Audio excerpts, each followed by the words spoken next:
Добрий день, я вітаю всіх, хто приєднався до нас. Медіа-центр Good afternoon. I want to thank everybody who joined us. The Ukrainian Media Center Ukrinform continues its operation, and it's day 275 of the heroic freedom of Ukrainian people, heroic fight of the Ukrainian people for their freedom, and we will be talking about the resumption of the operation of the power grid. Our guest today is Mr. Oleksandr Kharchenko, the director at the Energy Industry Research Center. Mr. Oleksandr, there was another missile strike of the Russians, so blackout happened. So what's the situation as of today? Okay, let's divide the situation into two parts. The first is good part, because the automatic breakers were activated in the system. On one hand, we had blackout, but on the other hand, all our generating capacities can be restarted and their operation resumed. It happened already. Unfortunately, the strike that was inflicted, it led to blackout. It was 50-50. It could not have led to blackout, actually, but it resulted in blackout. The automatic circuit breakers were activated to protect the system against heavier damage. What's happening now is like about 10 to 11 hours after the blackout, the system was brought back to its integrity, to its capacity to operate as the joint system, and now step by step the consumers which were disconnected due to blackout are being reconnected, and the intensity of generation increases for the power supply to the grid. And the key factor is the nuclear power plants. We have approximately 70% of our requirements for the system to supply power to all the consumers. It's about 70% now. All the critical infrastructure is being supplied with power. The key elements of the network keep operating, and they operate in a standard mode. There is still an issue with the lack of capacity, which doesn't enable us to get all the consumers reconnected so far. I can understand the consumers who did not have power for 28 or 30 hours, and then they were reconnected for 3 or 4 hours, but still the generating capacity did not come to the level which enables us to get everybody reconnected. So I think today by night we will reach normal standard capacity, which will mean that we may return to the scheduled power shutdowns, and people at least 16 to 18 hours they receive power. And this is how the things are developing. It's better than we were saying 3 days ago. We have to recognize that the power technicians worked in a faster manner than it is contemplated by the protocols. So do we understand it correct that tomorrow almost everybody may receive power, all the consumers? Well, I don't want to say 100%. There are different technical issues that may arise every 15 minutes, but technically even now all the consumers, including in Kiev, which is inflicted to the heaviest extent, northern and southern parts of the system are suffering the heaviest damage. I hope that tomorrow Kiev will have the best power supply coverage. How many time do we need for a global resumption that we can say that the system operates in normal mode?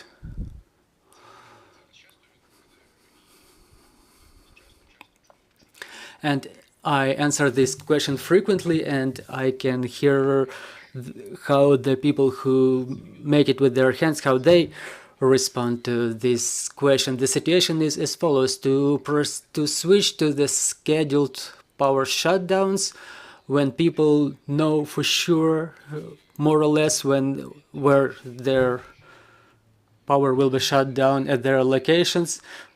We will need from 5 to 7 days.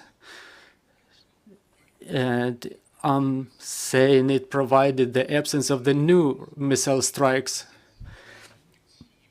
Within about a month, these scheduled power shutdowns may be decreased, and there will be no emergency shutdowns, which we will still have within the week to follow.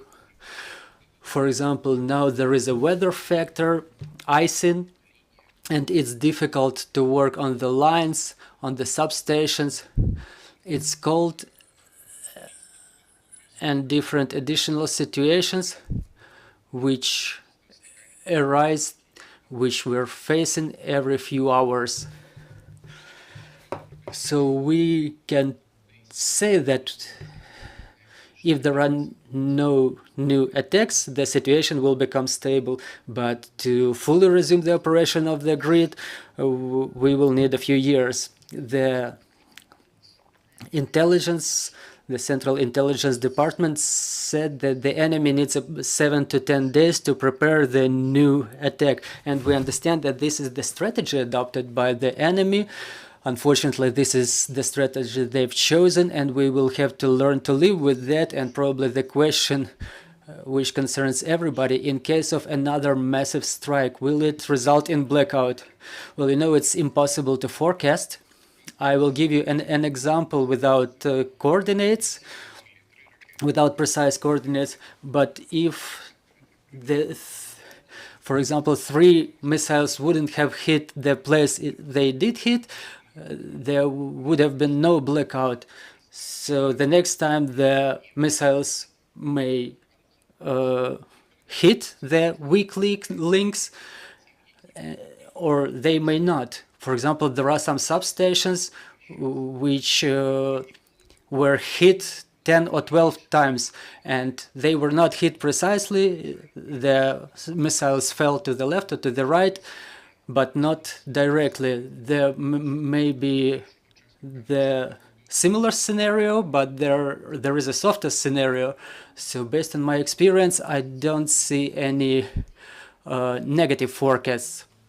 We see that after the last strike, there was intensification of activities of our international partners. Maybe we expect some intensification of support.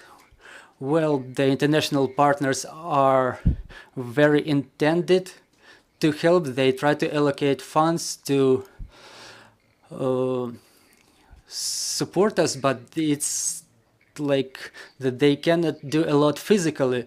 The transformers, they are absent physically. What's found is being transported to Ukraine. I will not comment either amounts or the speed of delivery, but there are certain amounts of equipment on the way to Ukraine, but objectively they are not enough to rebuild the system and the capacities in full. So there are two focuses in our negotiations with the partners: is the search for new equipment and the expedition of its procurement and transportation. And on the other hand, it's a maximum autonomization, because we gather everything in the world without any exaggeration, in terms of generators of all levels of power that we use to put the cities in safety, in security, to provide the posts, the stations for the people to come to recharge their gadgets and power banks. And there are 3-watt generators that the government uses for these facilities.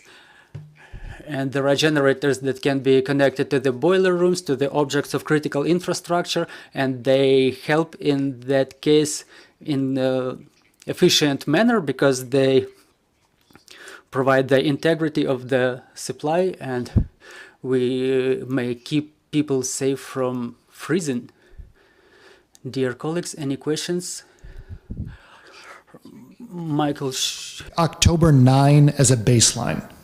Today, what percentage of the Ukrainian electrical grid and infrastructure is either not reparable or not replaceable in the immediate term? How far down have we fallen since October 9th?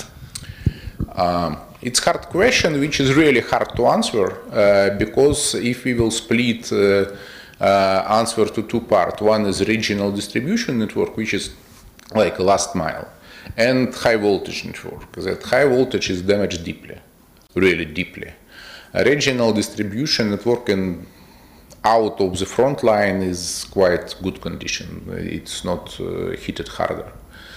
But if you're talking about high voltage, we lost between 55 and 70% of key element of equipment. It's damaged or destroyed. So are most of the strikes hitting transmission rather than power generation? Is that fair to say? Look, problem with generation is clearly connected to transmission. We still have generator, both reactors or boilers or hydro, and they are ready to generate. And main problem now it is transmission system. Even when we are talking about nuclear station, they was out of the system because of transmission, not because they was heated directly. That's the difference and that's the situation. Пане Олександре, і, мабуть, останнє... ще є питання, прошу. There are more questions. Irie with National Public Radio in Washington. Can you talk a little bit about what countries are helping and where your best prospects are for getting assistance? And are we talking days, weeks, months? Just give us some, at least general sense of that outside assistance.